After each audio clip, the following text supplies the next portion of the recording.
നമ്മുടെ കുടുംബത്തിനൊരു വളർച്ചയുണ്ടോ? നമ്മൾ പേരൻസ് എന്ന നിലയിൽ നമ്മൾ നിരന്തരമായി വളരുന്നുണ്ടോ? നമ്മുടെ മക്കളെ ഒരു ഡെവലപ്മെൻ്റൽ ഗ്രോത്ത് ഓറിയൻറ്റഡ് ഡെവലപ്മെൻ്റൽ ആയിട്ടുള്ള ഒരു ആറ്റിറ്റ്യൂഡിലാണോ നമ്മൾ വളർത്തുന്നത്? അവർക്ക് എങ്ങനെ ഗ്രോത്ത് അഷ്വർ ചെയ്യാം?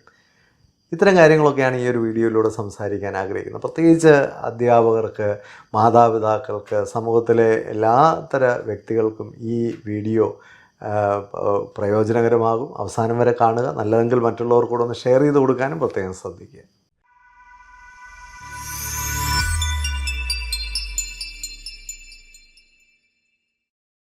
ഹൗ ആർ യു എന്ന് മലയാളിയോട് ചോദിച്ചാൽ സാധാരണ പറയുന്നൊരു മറുപടി വലിയ കുഴപ്പമില്ല എന്നുള്ളതാണ്. പൊതുവേ എങ്ങനെ കുഴപ്പമില്ലാതെ ജീവിക്കാം എന്നുള്ളത് മാത്രം ചിന്തിച്ച് ജീവിക്കുന്ന ഒരു സമൂഹമാണ് പൊതുവേ നമ്മൾ മലയാളികൾ. എന്നാൽ നമുക്ക് വളരെ ആരോഗ്യകരമായി ജീവിതത്തെ വളർത്തിയെടുക്കണമെങ്കിൽ അവിടെ ഏറ്റവും പ്രധാനമായിട്ട് വേണ്ടത് നിരന്തരമായൊരു വളർച്ചയാണ്, ഗ്രോത്താണ്. നമ്മൾ നമ്മുടെ ജീവിതത്തിന് നിരന്തരമായി വളർച്ച ഉറപ്പുവരുത്തേണ്ടതായിട്ടുണ്ട്. വളർച്ച ഉറപ്പുവരുത്തുക എന്ന് പറയുമ്പോൾ സ്വാഭാവികമായിട്ടും നമ്മൾ ജീവിക്കുന്ന ജീവിതത്തെക്കുറിച്ച്, നമ്മളെക്കുറിച്ച്, നമുക്ക് ചുറ്റുപാടുമുള്ള കാര്യങ്ങളെക്കുറിച്ചൊക്കെ കൂടുതൽ നമ്മൾ അവെയർ ആകേണ്ടതായിട്ട്. ഇന്ന് ഞാനൊരു ബാങ്ക് മാനേജറുമായിട്ട് സംസാരിക്കുകയായിരുന്നു. ഏകദേശം ഒരു 40 വയസ്സുള്ള ഒരു ബാങ്ക് മാനേജറാണ്. അദ്ദേഹം ചെറിയ പ്രായം മുതലേ അദ്ദേഹത്തിന് ഒരുപാട് പേടിയുണ്ട്, ഒരുപാട് ആങ്സൈറ്റി ഉണ്ട്. ചെറിയ കാര്യങ്ങൾക്ക് പോലും എപ്പോഴും ദേഷ്യപ്പെടുന്ന ആളാണ്. അദ്ദേഹത്തിന് പിന്നീട് വിവാഹമൊക്കെ കഴിച്ചു കഴിഞ്ഞപ്പോഴത്തേക്ക് സംശയരോഗം തുടങ്ങി. അതുപോലെ തന്നെ അദ്ദേഹത്തിന് സെക്ഷുവലായിട്ടുള്ള കാര്യങ്ങളിലൊക്കെ പല ഇഷ്യൂസും ഉണ്ട്. ഏറ്റവും രസകരമായൊരു കാര്യം, 40 വയസ്സായിട്ടും പുള്ളിയുടെ പ്രശ്നങ്ങൾ ഒരു ഡോക്ടറെയോ കൗൺസിലറിനെയോ ഒരു സൈക്കോളജിസ്റ്റിനെയോ ഒന്നും കാണേണ്ടതാണെന്ന് ഒരിക്കൽ പോലും അദ്ദേഹത്തിന് തോന്നിയിട്ടില്ല. ആരും അദ്ദേഹത്തിനോട് പറഞ്ഞിട്ടുമില്ല. അദ്ദേഹം ഇങ്ങനെ ജീവിതം സഹിച്ച് ജീവിക്കുകയാണ്. പുള്ളിക്ക് ചുറ്റുപാടുമുള്ളവരെല്ലാം പുള്ളിയിൽ നിന്ന് അകന്നുകൊണ്ടിരിക്കുകയാണ്. പുള്ളി ഒറ്റപ്പെട്ടുകൊണ്ടിരിക്കുകയാണ്. ജോലിയിൽ തന്നെ പുള്ളിക്ക് എല്ലാം തകർച്ചയായി. എന്നിട്ടും പുള്ളി മനസ്സിലാക്കാത്തത് പുള്ളിക്ക് ആരുടെയെങ്കിലും ഒരു ഹെൽപ്പ് എടുക്കണമെന്നോ അല്ലെങ്കിൽ ഇത് മാനസിക ആരോഗ്യവുമായി ബന്ധപ്പെട്ട ഒരു പ്രശ്നമാണെന്നോ പുള്ളിക്ക് മനസ്സിലായിട്ടില്ല. ഇതാണ് പൊതുവേ നമ്മുടെ സമൂഹത്തിൻ്റെ ഒരു പ്രശ്നം. കഴിഞ്ഞ ദിവസം ഒരു പേരൻ്റ് എന്നെ വിളിച്ചു. മകന് 8ാം ക്ലാസ്സിൽ പഠിക്കുന്നൊരു മകനാണ്. മകന് പലതരത്തിലുള്ള സ്വഭാവ പ്രശ്നങ്ങളുമുണ്ട്. വലിയ കുഴപ്പമാണ്. അമിതമായ ദേഷ്യമുണ്ട്, ഭയങ്കരമായ ആങ്സൈറ്റി ഉണ്ട്. ഇതൊക്കെ പറഞ്ഞിട്ട് പുള്ളി പറയുന്നത്, സാറേ അവന് ഭയങ്കര മടിയനാണ്, അവന് അലസനാണ്. ഞാൻ ചോദിച്ചു, കുട്ടിക്ക് മാനസികമായിട്ടോ വൈകാരികമായിട്ടോ എന്തെങ്കിലും പ്രശ്നങ്ങളുണ്ടോ? അതിനുള്ള എന്തെങ്കിലും ആരെയെങ്കിലും കാണിച്ചോ? അതൊന്നും അല്ല സാർ, അവൻ അഹങ്കാരമാണ്. സത്യത്തിൽ കുറച്ച് ഡീപ്പായിട്ട് ആ പേരൻറ്റുമായിട്ട് സംസാരിച്ചപ്പോഴാണ് മനസ്സിലാകുന്നത് ആ കുട്ടിയിൽ വലിയ വ്യക്തിത്വ വൈകല്യങ്ങൾ പ്രകടമായി കാണുന്നുണ്ട്. അത് വളരെ സീരിയസ് ആയിട്ട് തന്നെ ആ കുട്ടിയിലുണ്ട്. ആ കുട്ടിക്ക് നിയന്ത്രിക്കാൻ പറ്റാത്തതിനപ്പുറത്ത് കാര്യങ്ങൾ എത്തിക്കഴിഞ്ഞു. പക്ഷെ പേരൻസ് അവെയറല്ല. പേരൻസിനെ അത് ആരുടെയെങ്കിലും അടുത്ത് കൊണ്ടുപോയി അല്ലെങ്കിൽ കാര്യങ്ങളൊന്നും മനസ്സിലാക്കാനും ആ പ്രശ്നങ്ങളുടെ കാരണം മനസ്സിലാക്കാനും അതിനെ റിവേഴ്സ് ചെയ്യാനും ഒന്നുമുള്ള യാതൊരു അവെയർനെസ്സും ഇല്ല. പറഞ്ഞു വന്നപ്പോൾ അതിനേക്കാളും രസകരമായൊരു കാര്യം, പേരൻറ്റിലും ഈ പ്രോബ്ലം ഉണ്ട്. അപ്പോൾ ഇതിങ്ങനെ നമുക്ക് ജീവിതത്തിൽ പുരോഗമിക്കണമെന്നുണ്ടെങ്കിൽ നമ്മളെപ്പറ്റി തന്നെ അവെയർ ആവുക എന്നുള്ളത് വളരെ ആവശ്യമാണ്. അത് ഇല്ലാതെ നമുക്ക് മുമ്പോട്ട് പോകാനായിട്ട് പറ്റില്ല. അല്ലെങ്കിൽ ഇങ്ങനെ കഴിഞ്ഞുകൂടാം. എങ്ങനെയുണ്ടെന്ന് ചോദിച്ചാൽ കഴിഞ്ഞുകൂടുന്നു എന്ന് പറയുന്ന ഒരവസ്ഥയിൽ നമുക്ക് ജീവിക്കാം.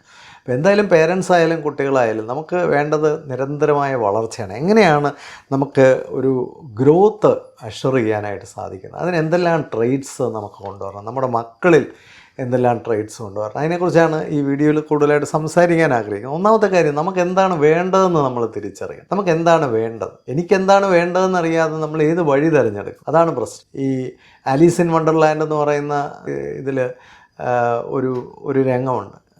ഇതിൽ ഏത് വഴിയാണ് ഞാൻ തിരഞ്ഞെടുക്കേണ്ടത് എന്ന് ചോദിക്കുമ്പോൾ അതിനകത്ത് തിരിച്ചു ചോദിക്കുന്ന ഒരു ചോദ്യമുണ്ട്, നിനക്ക് എവിടെയാണ് എത്തേണ്ടത്? അതെനിക്കറിയില്ല, എന്നാൽ പിന്നെ ഏത് വഴി എടുത്താലും കുഴപ്പമില്ല എന്ന് പറഞ്ഞതുപോലെയാണ്. നമുക്ക് എവിടെയാണ് പോകേണ്ടതെന്ന് അറിയത്തില്ലെങ്കിൽ നമ്മൾ ഏത് വഴി എടുത്താലും പ്രത്യേകിച്ച് വ്യത്യാസമൊന്നുമില്ല. നേരെ മറിച്ച് നമുക്ക് എവിടെയാണ് പോകേണ്ടതെന്ന് അറിയാമെങ്കിൽ നമുക്ക് കൃത്യമായ വഴികൾ തിരഞ്ഞെടുക്കാനായിട്ട് സാധിക്കുമെന്നുള്ളതാണ് ഏറ്റവും രസകരമായ കാര്യം. അപ്പം നമുക്ക് എന്താണ് വേണ്ടത്, നമ്മുടെ ഒബ്ജക്റ്റീവ് എന്താണ് എന്നൊന്നറിയാനായിട്ട് നമ്മൾ നിരന്തരമായിട്ട് പരിശ്രമിച്ചുകൊണ്ടേയിരിക്കണം. അതൊരു ദിവസം കൊണ്ടൊന്നും കിട്ടുന്ന ഉത്തരവല്ല. പക്ഷെ നമുക്ക് എന്താണ് വേണ്ടത്? ഇന്ന് രാവിലെയാണ് എന്നെ ഒരു അമ്മ വിളിച്ചു. സാറേ, മകള് വളരെ മോശപ്പെട്ട ഒരു പയ്യനുമായിട്ട് റിലേഷൻഷിപ്പിൽ നടക്കുകയാണ്. ഞങ്ങൾ എന്തെല്ലാം പറഞ്ഞിട്ടും മനസ്സിലാകുന്നില്ല. വളരെ നിലവാരം കുറഞ്ഞൊരു പയ്യനുമായിട്ടാണ് അവൾ കൂട്ടുകൂടിയിരിക്കുന്നത്. സാറിൻ്റെ അടുത്തൊന്ന് കൊണ്ടുവന്നാലൊന്ന് പറഞ്ഞ് മാറ്റിത്തരാൻ പറ്റുമോ? അപ്പം ഇങ്ങനെയൊക്കെയാണ് പലരും ധരിച്ചു വച്ചിരിക്കുന്നത്. ഈ കൗൺസിലിംഗ് എന്നൊക്കെ പറഞ്ഞാൽ ഇങ്ങനെ കുട്ടികളെ വിരട്ടി മാറ്റുകയും ഉരുട്ടുകയും പിരിക്കുകയും വേർപെടുത്തുകയും ഒക്കെ ചെയ്യുന്ന എന്തോ കൊട്ടേഷനാണ് എന്നൊക്കെ ധരിച്ചു വച്ചിരിക്കുന്ന പേരൻസ് ഉണ്ട്. നമ്മൾ മനസ്സിലാക്കേണ്ട ഒരു കാര്യം, നമ്മുടെ കുഞ്ഞുങ്ങൾ ഓരോന്നും തിരഞ്ഞെടുക്കുന്നത് അവർക്ക് കിട്ടിയിരിക്കുന്ന വാല്യൂസിൻ്റെയും അവർക്ക് കിട്ടിയിരിക്കുന്ന കൾച്ചറിൻ്റെയും അവർക്ക് കിട്ടിയിരിക്കുന്ന പേഴ്സണാലിറ്റിയുടെയൊക്കെ അടിസ്ഥാനത്തിലാണ്. അവരുടെ തീരുമാനങ്ങളെ സ്വാധീനിക്കുന്ന അവരുടെ മൂല്യങ്ങളാണ്. ഇപ്പോൾ കുട്ടി അങ്ങനെയുള്ള കാര്യങ്ങൾ തിരഞ്ഞെടുത്തതിൻ്റെ കാരണം ആ കുട്ടിക്ക് അതൊക്കെയാണ് കിട്ടിയിരിക്കുന്നത്. കിട്ടിയതേ ആ കുട്ടിക്ക് കാണിക്കാൻ പറ്റുള്ളൂ. അപ്പോൾ അതിന് പറ്റിയ ഒരാളെ അവൾ തിരഞ്ഞെടുത്തു. അതിൽ വളരെ കംഫർട്ടബിളായിട്ട് നടക്കുന്നു. പേരൻ്റ് അൺകംഫർട്ടബിളാണ്. കാരണം ഇപ്പം നോക്കിയപ്പോൾ അവരുടെ മനസ്സിലിരിക്കുന്ന കാഴ്ചപ്പാടിലൊന്നുമുള്ള ഒരാളുമായിട്ടല്ല കുട്ടി ബന്ധം സ്ഥാപിച്ചിരിക്കുന്നത്. നിങ്ങൾ പേരൻസ് മനസ്സിലാക്കേണ്ട ഒരു കാര്യം, കുട്ടിക്ക് നല്ല തിരഞ്ഞെടുപ്പുകൾ ജീവിതത്തിൽ ഉണ്ടാവണമെങ്കിൽ ആ കുട്ടിയുടെ നിലവാരം ആ തലത്തിലേക്ക് നമ്മൾ ഉയർത്തി അതിനെ വളർത്തണം. അപ്പോൾ അതിൻ്റെ തിരഞ്ഞെടുപ്പുകളും അതിനനുസരിച്ച് ഔന്നത്യമുള്ളതാവും. അതാണ് വാസ്തവം. അപ്പോൾ കുട്ടികളെ സംബന്ധിച്ച് അവർക്ക് എന്താണ് വേണ്ടത്, അല്ലെ ഞാൻ ആരാണ്, എന്താണ് എനിക്ക് വേണ്ടത് എന്ന് പേരൻസും അറിയണം, കുട്ടികളും അറിയണം. വളരെ ഇമ്പോർട്ടൻ്റ് ആയിട്ട് നമ്മുടെ കുടുംബജീവിതത്തിൽ ഇത്തരത്തിലുള്ള തിരിച്ചറിവുകളൊക്കെ വളരെ ആവശ്യമാണ്. രണ്ടാമതൊരു കാര്യം, കൺസിസ്റ്റൻ്റായിട്ട് പ്രവർത്തിക്കുക എന്നുള്ളതാണ്. നമ്മൾ എന്ത് ചെയ്യുമ്പോഴും കൺസിസ്റ്റൻ്റായിട്ട്, നമ്മൾ എന്താണോ കൺസിസ്റ്റൻ്റായിട്ട് ചെയ്യുന്നത്, ഡെയിലി ചെയ്യുന്നത്, റൊട്ടീനോടുകൂടി ചെയ്യുന്നത്, നമ്മളതായി മാറും. ഏത് കാര്യവും നിരന്തരമായി പ്രവർത്തിക്കുന്ന ആൾക്കാർക്ക് വിജയം ഉണ്ടാകും എന്നുള്ള കാര്യത്തിൽ ഒരു സംശയമില്ല. അപ്പം നിരന്തരമായ പ്രവർത്തനം നമുക്ക് ചെയ്യാൻ പറ്റുന്നുണ്ടോ? പലപ്പോഴും ഉള്ളൊരു കുഴപ്പം, നമുക്ക് ആ ഒരു നിരന്തരമായ പ്രവർത്തനമില്ല. അത് പഠനത്തിലായാലില്ല, സ്പോർട്സിലായാലില്ല, ജീവിതത്തിൽ നിരന്തരമായ ചില ചിട്ടകളും ക്രമങ്ങളും ഉള്ളവർ കൃത്യമായി ഉറങ്ങുക, കൃത്യമായി എഴുന്നേൽക്കുക, കൃത്യമായി പ്രവർത്തിക്കുക, ശരിയായ രീതിയിൽ ഭക്ഷണം കഴിക്കുക, ഏതൊരു കാര്യത്തിലും കൺസിസ്റ്റൻ്റ് ആയിട്ട് പ്രവർത്തിക്കുന്ന ആൾക്കാരുടെ ജീവിതത്തിന് കൂടുതൽ മികവുള്ളതായിട്ട് നമുക്ക് കാണാനായിട്ട് സാധിക്കും. അത് അവരുടെ ഒരു പിന്നെ ഒരു താളം കുറേ കൂടി വളരെ മനോഹരമായിരിക്കും. നിരന്തരമായ കൺസിസ്റ്റൻ്റായിട്ടുള്ള പ്രവർത്തനങ്ങളാണ് ഏത് രംഗത്തും ഒരു മാസ്റ്ററി ഉണ്ടാക്കുന്നത്. കൺസിസ്റ്റൻ്റായിട്ട് പ്രവർത്തിക്കുന്നത് സ്വാഭാവികമായിട്ടും മാസ്റ്ററി ഉണ്ടാകും. ഞാൻ ഈ വീഡിയോസൊക്കെ ചെയ്യുമ്പോൾ ചില ആൾക്കാരൊക്കെ എന്നോട് ചോദിക്കാറുണ്ട്, സാർ എല്ലാ ആഴ്ചയിലും എവിടെ നിന്നാണ് ഈ ടോപ്പിക്കൊക്കെ കിട്ടുന്നത്, എല്ലാ ആഴ്ചയിലും ഓരോരോ കാര്യങ്ങൾ എങ്ങനെയാണ് പറയാൻ കിട്ടുന്നത്, ഇതാണ് പറയേണ്ടതെന്ന് എങ്ങനെയാണ് തിരിച്ചറിയുന്നത്? നിരന്തരമായി പ്രവർത്തിക്കുമ്പോൾ നമുക്ക് ചുറ്റുപാടുമുള്ളതെല്ലാം അതിനനുസരിച്ച് രൂപപ്പെട്ടു വരുമെന്നുള്ളതാണ് വാസ്തവം. നിരന്തരമായ പ്രവർത്തനത്തിൽ ഏർപ്പെടാൻ നമ്മൾ തയ്യാറായാൽ മതി, ബാക്കിയെല്ലാം നമ്മളെ ഫോളോ ചെയ്യും.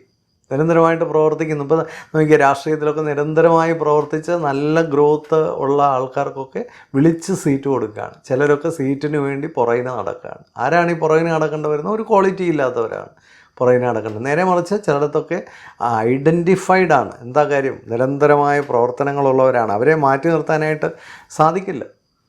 വളരെ പ്രധാനമായ വേറൊരു കാര്യം എന്താണെന്ന് ചോദിച്ചാൽ, നമ്മുടെ കംഫോർട്ട് സോൺ ബ്രേക്ക് ചെയ്യുക എന്നുള്ളതാണ്.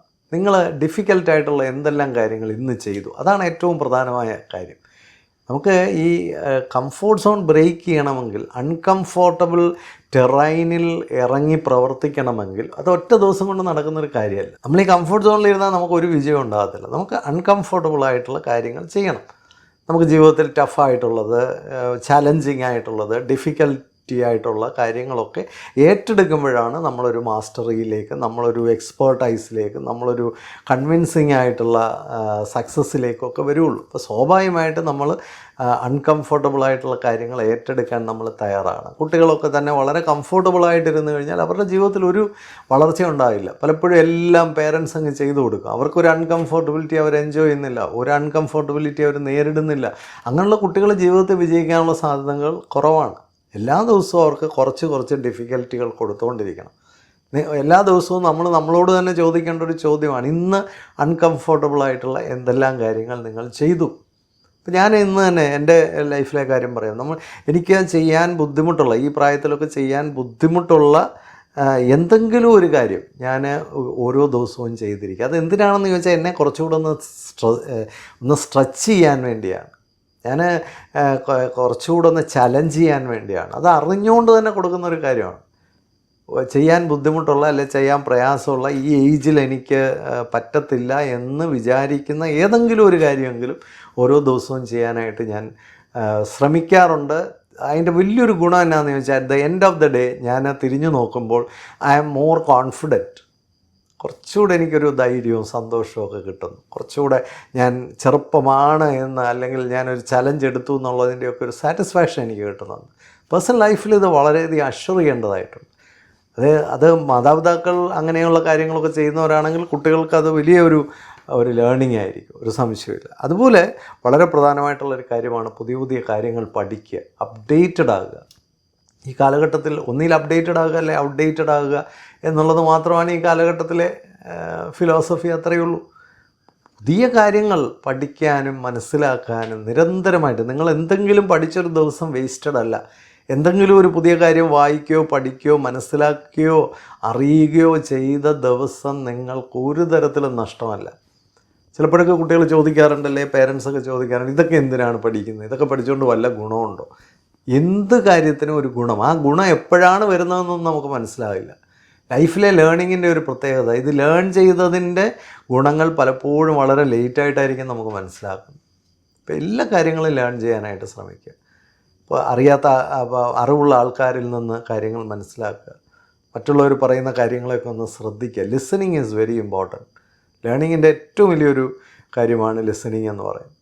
നമ്മൾ പുതിയ പുതിയ കാര്യങ്ങൾ കേൾക്കാനും പുതിയ പുതിയ കാര്യങ്ങൾ മനസ്സിലാക്കാനും പഠിക്കാനും ഒക്കെ നിരന്തരമായ ഒരു ശ്രമം നമ്മുടെ ഭാഗത്തുണ്ടെങ്കിൽ നിങ്ങളിലൊരു മാസ്റ്ററി ഉണ്ടായിക്കൊണ്ടേയിരിക്കുകയാണ്. നമ്മൾ അറിയുന്നില്ല. ഇതൊരു കോമ്പൗണ്ട് ഇൻട്രസ്റ്റ് പോലെയാണ്. ഇതിങ്ങനെ വർദ്ധിച്ചുകൊണ്ടേയിരിക്കും. നമ്മളറിയാതെ ഒരു മാസ്റ്റർ ആയിക്കൊണ്ടിരിക്കുകയാണ്. നിങ്ങൾ ഏത് ഫീൽഡിലായിക്കോട്ടെ, എന്ത് മേഖലയിലായിക്കോട്ടെ, നിങ്ങൾ നിരന്തരമായി പഠിച്ചുകൊണ്ടിരിക്കുമ്പോൾ നിങ്ങളിലൊരു മാസ്റ്ററിയും നിങ്ങളിലൊരു ഓതൻറ്റിസിറ്റിയും നിങ്ങളിലൊരു സെൽഫ് എസ്റ്റീമും സെൽഫ് റെസ്പെക്റ്റും ഒക്കെ വളർന്നുകൊണ്ടിരിക്കും. പഠിച്ചുകൊണ്ടിരിക്കുന്ന മനുഷ്യരുടെ ഒരു ഗുണം, അവർ വളർന്നുകൊണ്ടിരിക്കും. ഓട്ടോമാറ്റിക്കായിട്ട് തന്നെ അവർ വളർന്നുകൊണ്ടിരിക്കും എന്നുള്ളതാണ്. ലക്ഷ്യങ്ങൾ സെറ്റ് ചെയ്യണം. ലക്ഷ്യങ്ങളില്ലാത്ത മനുഷ്യൻ വലിയ അപകടകരമാണ്. If you are not standing for something you fall for everything. എന്തെങ്കിലും ഒരു കാര്യത്തിന് വേണ്ടി നമ്മൾ നിലകൊള്ളുന്നവരായിരിക്കണം. ഉറച്ച ലക്ഷ്യങ്ങൾ ജീവിതത്തിൽ ആവശ്യമാണ്. ഉറച്ച ലക്ഷ്യങ്ങളില്ലാത്തവരാണ് പലപ്പോഴും മറ്റുള്ളവരാൽ ടെംപ്റ്റ് ചെയ്യപ്പെടുന്നത്, പ്രലോഭിപ്പിക്കപ്പെടുന്നത്, പലതിലും ചെന്ന് വീഴുന്നത്, ചതിക്കുഴികളിൽ വീഴുന്നത്, അബദ്ധങ്ങളിൽ വീഴുന്നത്, ചീറ്റ് ചെയ്യപ്പെടുന്നത്. ഇതെല്ലാം ലക്ഷ്യങ്ങളില്ലാത്തവരുടെ പ്രശ്നമാണ്. നമ്മുടെ മക്കളെയൊക്കെ ദൂരേക്കൊക്കെ പഠിക്കാൻ വിടുന്നതിന് മുമ്പ് അവരിലൊരു ലക്ഷ്യം ഉറപ്പിക്കണം. വിദേശത്ത് നിന്ന് മോനെ നാട്ടിലേക്ക് പഠിക്കാൻ വിട്ടതാണ്. മോനെ നാട്ടിൽ വന്നു, വളരെയധികം മോശപ്പെട്ട ഒരു കമ്പനിയിൽ പോയി, എല്ലാം പ്രശ്നങ്ങളായി. അപ്പോൾ പേരൻ്റ് വന്നു, നാട്ടിൽ വരുന്നു, കുട്ടിയായിട്ട് എൻ്റെ അടുത്ത് കൊണ്ടുവന്ന് ഞാൻ കുട്ടിയുമായിട്ട് സംസാരിച്ചപ്പോൾ, പേരൻറ്റുമായിട്ട് സംസാരിച്ചപ്പോൾ മനസ്സിലാകുന്നത് അപ്പൻ ഒരു ലക്ഷ്യം ഉണ്ടാക്കി അതിനകത്തോട്ട് മകനെ ഫിറ്റ് ചെയ്ത് വിട്ടതാണ്. ആ കുട്ടിയുടെ ജീവിതത്തിൽ ആ ലക്ഷ്യവുമായിട്ട് യാതൊരു ഇൻറ്റിമസിയില്ല, യാതൊരു ഫീലിങ്ങും ഇല്ല. കുട്ടിക്ക് ചേരാത്ത, കുട്ടിയുമായിട്ട് ബന്ധമില്ലാത്ത, കുട്ടിക്ക് വൈകാരികമായ അടുപ്പമില്ലാത്തൊരു കാര്യത്തിൽ കുട്ടിയെ കൊണ്ടുവിട്ടാൽ കുട്ടി അതിൽ നിന്നെല്ലാം ചാടിപ്പോവും. അതാണ് അവിടെ സംഭവിച്ചത്. UK പഠിക്കാൻ പോയ ഒരു കുട്ടിയാണ് അവിടെ ചെന്ന് ആവശ്യമില്ലാത്തൊരു റിലേഷൻഷിപ്പിൽ ചെന്ന് എല്ലാം തകർന്നു. എല്ലാം ഇപ്പം സ്ട്രെസ്സായി, ഫിയറായി, ആകെ കൂടെ പ്രശ്നങ്ങളാണ്. 30-35 ലക്ഷം രൂപ കടമെടുത്ത് പോയ കുട്ടിയാണ്. എല്ലാം തകർത്ത് തിരിച്ചു വരികയാണ്. ഒരു കുടുംബം മുഴുവൻ തകർന്നു. ഒന്നുമില്ല, വീട് പണയപ്പെടുത്തിയിട്ടാണ് പോയിരിക്കുന്നത്. നമ്മൾ വെറുതെ എന്തെങ്കിലുമൊക്കെ കണ്ടും കേട്ടും ഫാൻസി ആയിട്ടും പിയർ പ്രഷറിലും ഒക്കെ ഓരോന്നിൻ്റെ പുറകിന് പോലെ നമുക്ക് ചേരുന്ന, നമുക്ക് ഇൻറ്റിമേറ്റ് ആയിട്ടുള്ള, നമ്മുടെ വൈകാരികതയുമായിട്ട് ബന്ധമുള്ള, നമുക്ക് പാഷൻ തോന്നുന്ന, നമ്മളെ എക്സൈറ്റ് ചെയ്യുന്ന എന്തെങ്കിലും ഒരു ലക്ഷ്യത്തിന് വേണ്ടി നമ്മൾ ജീവിക്കാൻ തുടങ്ങുമ്പോൾ അന്ന് മുതലാണ് ജീവിതം. അതാണ് വളർച്ച. അത് നമ്മൾ അതിന് വലിപ്പമോ ചെറുപ്പമോ ഒന്നുമില്ല. ഒരു കിൻഡർ ഗാർഡൻ ടീച്ചറാവണം ആയിക്കേ, നിങ്ങൾ മനോഹരമായി ജീവിക്കും. നിങ്ങൾ ചെറുതോ വലുതെന്നോ ഒരു കാര്യമില്ല. നിങ്ങൾക്കിഷ്ടമുള്ളത് എന്താണോ അതായി തീരാനായിട്ട് നിങ്ങൾ പരിശ്രമിക്കുക. അതിനുവേണ്ടി ആ ഒരു ലക്ഷ്യം മുമ്പിൽ വെച്ച് അധ്വാനിക്കുമ്പോൾ ഒരു ഗുണം എന്താണ്? നിങ്ങൾക്കതിനകത്തൊരു വൈകാരികമായ പാർട്ടിസിപ്പേഷൻ ഉണ്ട്. നിങ്ങളുടെ ഫീലിങ്സുമായിട്ടത് കണക്റ്റഡാണ്. നിങ്ങൾക്കതൊരു പാഷനാണെന്ന് തിരിച്ചറിയാൻ സാധിക്കും. നേരെ മറിച്ച് ആരുടെയെങ്കിലുമൊക്കെ ലക്ഷ്യങ്ങൾക്ക് വേണ്ടി ഓടിയിട്ട് ഒരു കാര്യമില്ല. ഇന്ന് പലപ്പോഴും സംഭവിക്കുന്ന അതാണ്. നമുക്ക് വളർച്ച ഉണ്ടാകാത്തതിൻ്റെ ഒരു കാരണം നമുക്ക് ഒരു ഇൻറ്റിമസി ഇല്ലാത്ത കാര്യങ്ങളിലാണ്. എനിക്ക് അറിയാവുന്ന ഒരു മനുഷ്യൻ, അദ്ദേഹം ബാങ്ക് ഓഫീസറായി നല്ല ശമ്പളം എല്ലാം ഉണ്ട്. നേരെ ബാങ്കിൽ നിന്ന് ഇറങ്ങുക, ബാറിലേക്ക് പോവുക, അടിച്ച് പൂക്കുറ്റിയായി വീട്ടിലേക്ക് പോവുക. എന്താണ് കാരണം? ബാങ്കിൽ ജോലി കിട്ടിയാൽ വലിയ ആളാവുമെന്ന് ആരോ പറഞ്ഞു കൊടുത്തു. പുള്ളി അതിനുവേണ്ടി കിടന്ന് കഷ്ടപ്പെട്ടു, ബാങ്കിൽ കയറി കഴിഞ്ഞപ്പോൾ പുള്ളിക്ക് ഒരു ത്രില്ലും ഇല്ല. ആ ബാങ്കിലെ ജോലി പുള്ളി ഇഷ്ടപ്പെടുന്നില്ല, ആ ബാങ്കിലെ സഹപ്രവർത്തകരുമായിട്ട് പുള്ളിക്ക് നല്ല ബന്ധമൊന്നുമില്ല, വീട്ടിൽ ചെന്ന് കഴിഞ്ഞാൽ വീട്ടിലും ആരുമായിട്ട് ഒരു റിലേഷൻഷിപ്പില്ല, ബാങ്കിൽ ജോലി ചെയ്യുന്നു, നേരെ പോയി വാറിലിരിക്കുന്നു. ഇപ്പോൾ ജോലിയിലും പുള്ളിയെ തകർച്ചയാണ്, ജീവിതത്തിലും തകർച്ചയാണ്, എല്ലാ രംഗത്തും തകർച്ചയാണ്. നമുക്ക് ചേരാത്ത ലക്ഷ്യങ്ങളുമായിട്ട് ഒരിക്കലും പോലെ ചേരുന്ന ലക്ഷ്യങ്ങൾ, അതിന് വലിപ്പമോ ചെറുപ്പമോ ഇല്ല. ഇന്ത്യക്കാരുടെ ഒരു കുഴപ്പമെന്ന് പറഞ്ഞാൽ നമ്മൾ ചില മേഖലയൊക്കെ വലുതാണെന്നും ചിലതൊക്കെ ചെറുതാണെന്നും കരുതുന്നവരാണ്. ഇതാണ് ലോകത്തിലെ ഏറ്റവും വലിയ ദുരന്തം.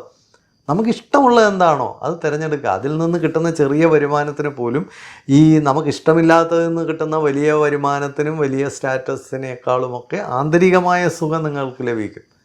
ഇപ്പോൾ ചെറുതോ വലുതോ എന്നുള്ളതല്ല ഇവിടുത്തെ വിഷയം. നിങ്ങൾക്ക് ഇൻറ്റിമേറ്റായിട്ട് അത് ഫീൽ ചെയ്യുന്നുണ്ടോ? അങ്ങനെയുള്ള ലക്ഷ്യങ്ങൾ നമുക്ക് വയ്ക്കാനായിട്ട് സാധിക്കണം. And the most important thing for growth is be patient. കാരണം വളർച്ചയും റെക്കഗ്നീഷനും ഐഡൻറ്റിറ്റിക്കും ഒക്കെ ക്ഷമയുണ്ടായേ പറ്റുള്ളൂ. ക്ഷമിക്കാത്ത ഇത് ചാടിക്കയറി എല്ലാം ആവാനൊന്നും ഒരിക്കലും ശ്രമിക്കരുത്. ഇപ്പോഴത്തെ ഈ യങ് ലീഡേഴ്സിൻ്റെയൊക്കെ ഒരു വലിയ കുഴപ്പം, പെട്ടെന്ന് അവർക്ക് റെക്കഗ്നീഷൻ വേണം, പെട്ടെന്ന് സക്സസ് വേണം, പെട്ടെന്ന് വലിയ സാലറി വേണം, പെട്ടെന്ന് പാർലമെൻറ്റ് സീറ്റ് കിട്ടണം, അല്ലെങ്കിൽ അസംബ്ലി സീറ്റ് കിട്ടണം. ഇതൊക്കെ നിങ്ങളെ അപകടത്തിലേക്ക് കൊണ്ടെത്തിക്കത്തേ ഉള്ളൂ. നമുക്ക് തീർച്ചയായിട്ടും വിജയമുണ്ടാകും. വളർച്ചയുടെ ഏറ്റവും പ്രധാനപ്പെട്ട ഒരു ഘടകം നിങ്ങൾ പേഷ്യൻ്റായി വർക്ക് ചെയ്യാൻ തയ്യാറാണോ എന്നുള്ളതാണ്. എത്ര കണ്ട് പേഷ്യൻസോട് ആ കാത്തിരിപ്പ് അതിൻ്റേതായ ഒരു സൗരഭ്യമുള്ള കാര്യമാണ്. അത് വളരെ ആവശ്യമാണ്. കാത്തിരിക്കുമ്പോൾ നമ്മൾ പ്രതീക്ഷിക്കുന്നതിലും അപ്പുറമുള്ള നേട്ടങ്ങളും വിജയങ്ങളും ഒക്കെ നമുക്ക് കിട്ടാൻ സാധ്യതയുണ്ട്. ആ റൈറ്റ് ടൈം, അതിനുവേണ്ടി വെയിറ്റ് ചെയ്യണം. റൈറ്റ് ടൈം എന്ന് പറഞ്ഞ് ചാടി വീഴുകയും മാനിപ്പുലേറ്റ് ചെയ്യുകയും ചെയ്ത് നമ്മുടെ ഭാവി നശിപ്പിക്കരുത്. നിങ്ങൾക്ക് ആ സമയമാകുമ്പോൾ you get recognised, you get awarded. നമുക്ക് കിട്ടേണ്ടത് കിട്ടിയിരിക്കും. ഒരുപക്ഷെ നമ്മൾ ആദ്യമൊക്കെ കയറി കൃത്രിമമായി വിജയിക്കാൻ ശ്രമിക്കുമ്പോൾ ഉണ്ടാകുന്ന വലിയ നഷ്ടങ്ങൾ അവോയ്ഡ് ചെയ്യാം. B patient. ക്ഷമയോടെ കാത്തിരിക്കാൻ നമുക്ക് കഴിയണം. ഈ മുതിർന്നവരൊക്കെ ക്ഷമ കാണിക്കുന്നത് കണ്ടാണ് കുട്ടികളൊക്കെ ആ ക്ഷമ എടുക്കേണ്ടത്. നമ്മൾ ക്ഷമയോടെ ഇരുന്നാൽ നമുക്ക് ഉറക്കത്തിൽ നമുക്ക് റെക്കഗ്നീഷൻ കിട്ടും. നിങ്ങൾ ഉറങ്ങിക്കോ, ആ സമയത്ത് പോലും നിങ്ങളെ റെക്കഗ്നൈസ് ചെയ്യും, ഒരു സംശയമില്ല. ഇന്നെല്ലാം മാനിപ്പുലേറ്റ് ചെയ്ത് എങ്ങനെങ്കിലുമൊക്കെ ലൈം ലൈറ്റിൽ കയറാനും എങ്ങനെങ്കിലുമൊക്കെ വാർത്ത സൃഷ്ടിക്കാനും എങ്ങനെങ്കിലുമൊക്കെ എല്ലാം പിടിച്ചെടുക്കാനും ഒക്കെയുള്ള ശ്രമങ്ങളാണ് ഇന്ന് എല്ലാ രംഗത്തും നടക്കുന്നത്. ഇത് വളരെ അപകടകരവും വളരെ വളരെ നാറിയ അവസ്ഥയാണ്. പേഷ്യൻസോടെ കാത്തിരിക്കണം. നിങ്ങളുടെ ഡിഗ്നിറ്റിയും റെസ്പെക്റ്റും വാല്യൂവും വർദ്ധിപ്പിക്കുക. റെസ്റ്റ് ഓഫ് ദ തിങ് സമയത്ത് നടന്നോളൂ. അതിനുവേണ്ടി ആക്രാന്തം കാണിക്കരുത്. നിങ്ങളുടെ വാല്യൂ ഇൻക്രീസ് ചെയ്യുന്നുണ്ടോ? You are growing. നിങ്ങളുടെ റെസ്പെക്റ്റ് ഇൻക്രീസ് ചെയ്യുന്നുണ്ടോ? You are growing. Your esteem is increasing, you are growing. ഒരു സംശയമില്ല. ആ ഗ്രോത്ത് അഷ്വർ ചെയ്യുക. റിസൾട്ടൊക്കെ വരേണ്ട സമയത്ത് വന്നോളൂ, ഒരു സംശയമില്ല. And surround yourself with wise people. That is very important. Surround yourself wisely. നമ്മുടെ ചുറ്റും ആരായിരിക്കണം, നമ്മൾ ആരുമായിട്ടൊക്കെയാണ് കമ്പനി കൂടേണ്ടത്, ആരുമായിട്ടൊക്കെയാണ് നമ്മൾ ചേർന്ന് നിൽക്കേണ്ടത്. ഇതൊക്കെ വളരെ വയസ്സായിട്ട് ഈ കാലഘട്ടത്തിൽ നമ്മൾ തിരഞ്ഞെടുക്കേണ്ട കാര്യമാണ്. കണ്ണിൽ കാണുന്നവരെല്ലായിട്ടും ചേർന്ന് പോകാനും നമുക്ക് ഇന്നത്തെ കാലത്ത് സാധിക്കില്ല. എല്ലാവരും നമ്മളെ നന്നാക്കാൻ വരുന്നവരല്ല. ചിലരൊക്കെ നമുക്ക് അപകടങ്ങൾ ഉണ്ടാക്കുന്നവരാണ്, ചിലരൊക്കെ നമ്മളെ ആവശ്യമില്ലാത്ത പ്രലോഭനങ്ങളിൽ എത്തിക്കുന്നവരാണ്, ചിലർ നമ്മളെ വഴിതെറ്റിക്കുന്നവരാണ്, ചിലർ വളരെ നെഗറ്റീവാണ്. ഇങ്ങനെയൊക്കെയുള്ള ആൾക്കാരെയൊക്കെ നമ്മൾ ദൂരത്ത് മാറ്റി നിർത്തുക. നിങ്ങളുടെ വളർച്ചയെ പ്രോത്സാഹിപ്പിക്കുന്ന, നിങ്ങളുടെ വളർച്ചയെ മോട്ടിവേറ്റ് ചെയ്യുന്ന, നിങ്ങളുടെ വളർച്ചയെ ഇൻസ്പയർ ചെയ്യുന്ന ആൾക്കാരെ നിങ്ങൾ കൂടെ കൂട്ടുക. എല്ലാത്തരം മനുഷ്യരെയും നമുക്ക് പഠിക്കുന്നതിനൊന്നും കുഴപ്പമില്ല, പക്ഷെ എല്ലാവരുമായിട്ടും ഇൻറ്റിമേറ്റ് ആവാനായിട്ട് ശ്രമിക്കരുത്. എല്ലാവരെയും നമുക്ക് ചുറ്റും നിർത്താൻ ശ്രമിക്കരുത്. നമ്മൾ എവിടെ നിൽക്കണമെന്ന് നമ്മൾ കൃത്യമായിട്ട് അറിയണം. വിലയുള്ളിടത്തേ നമ്മൾ നിൽക്കാവുള്ളൂ. വിലയുള്ളിടത്ത്, നമുക്ക് വാല്യൂ ഉള്ളിടത്ത്, നമുക്ക് റെസ്പെക്റ്റ് ഉള്ളിടത്ത്, നമ്മൾ റെക്കഗ്നൈസ് ചെയ്യപ്പെടുന്നിടത്ത് അവിടെയാണ് നമ്മൾ നിൽക്കേണ്ടത്. ഒരിക്കലും ഒരു മനുഷ്യൻ ഒരു മകൻ്റെ കയ്യിൽ പഴയ വാച്ച് കൊടുത്തു വിട്ടു. അവനോട് പറഞ്ഞു, നീ ഇത് കൊണ്ടുപോയി വിൽക്കാൻ പറഞ്ഞു. അവനൊരു ജുവൽ ഷോപ്പിൽ കൊണ്ടുപോയപ്പോൾ അതിന് ചെറിയൊരു വിലയെ പറഞ്ഞോളൂ. അവനത് തിരിച്ചു കൊണ്ടുവന്നിട്ട് അപ്പനോട് പറഞ്ഞു, ഇതിന് ചെറിയൊരു വിലയെ കിട്ടുള്ളൂ എന്ന്. അതിനുശേഷം അവൻ പോയിട്ട് ഈ ആൻറ്റിക് ഒക്കെ എടുക്കുന്ന ഒരാളുടെ അടുത്ത് ചെന്നു.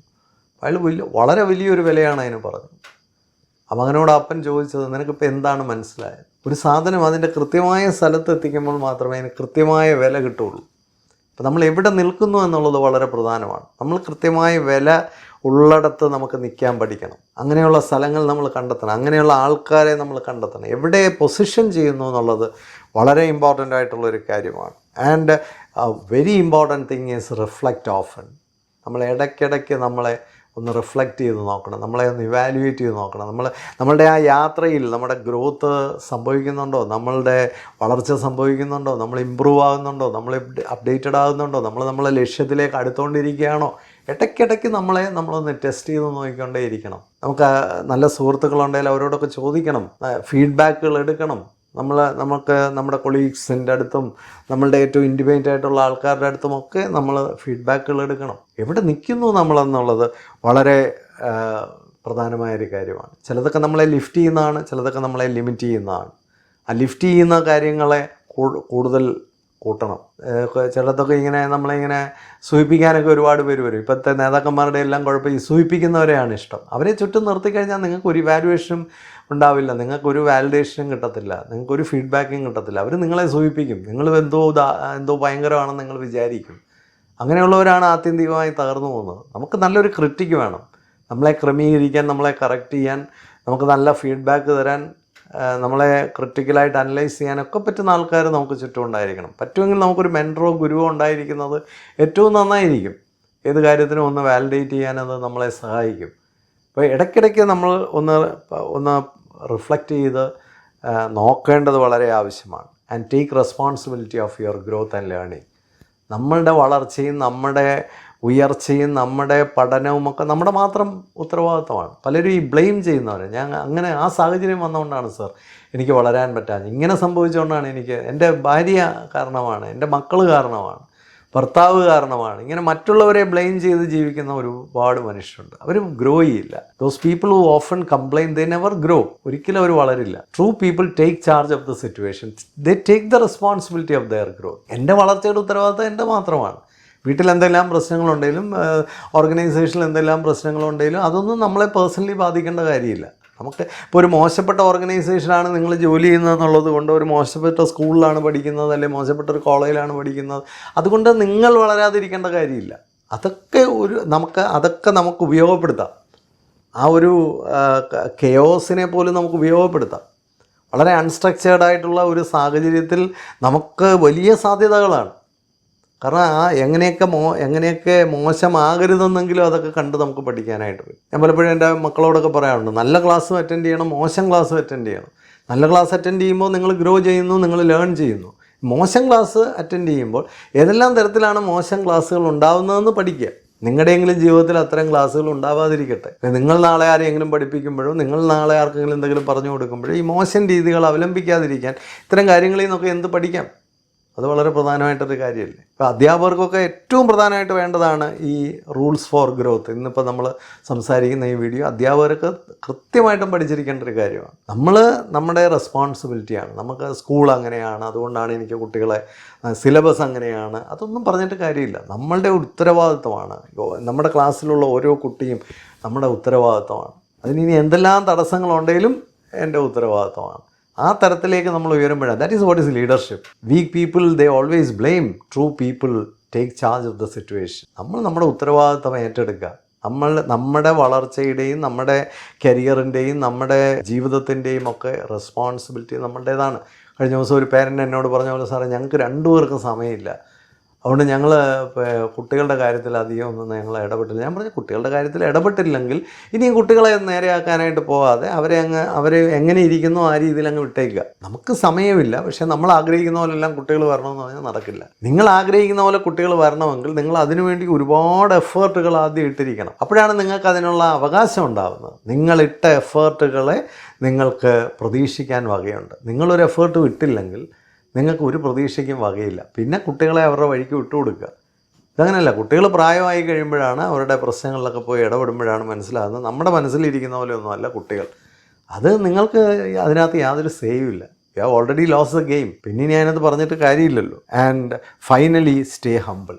ഇതെല്ലാം സംഭവിച്ചേ വളരും തോറും നമ്മൾ കൂടുതൽ വിനയമുള്ളവരായി മാറും. എന്നാൽ വലിയൊരു അപകടം, ഒരു ശകലം അങ്ങോട്ട് വളർന്നു കഴിഞ്ഞാൽ ഉടൻ തന്നെ തലക്കനമാണ്. ശകലം അങ്ങോട്ട് വളർന്നു കഴിഞ്ഞാലല്ല ഞാൻ ഭയങ്കര ആളാണെന്നുള്ളൊരു തോന്നലാണ്. ചില ആൾക്കാരൊക്കെ ഇപ്പോൾ ഈ ഇലക്ഷൻ സമയത്ത് തന്നെ ഞാൻ നിന്നാൽ ജയിക്കും എന്നൊക്കെ അങ്ങ് അന്ധമായി പറയുകയാണ്. ഇതൊരു ജനാധിപത്യ വ്യവസ്ഥയാണ്. ഇവിടെ ജനമാണ് ആത്യന്തികമായി ജയിപ്പിക്കണോ വേണ്ടായോ എന്ന് തീരുമാനിക്കുന്നത്.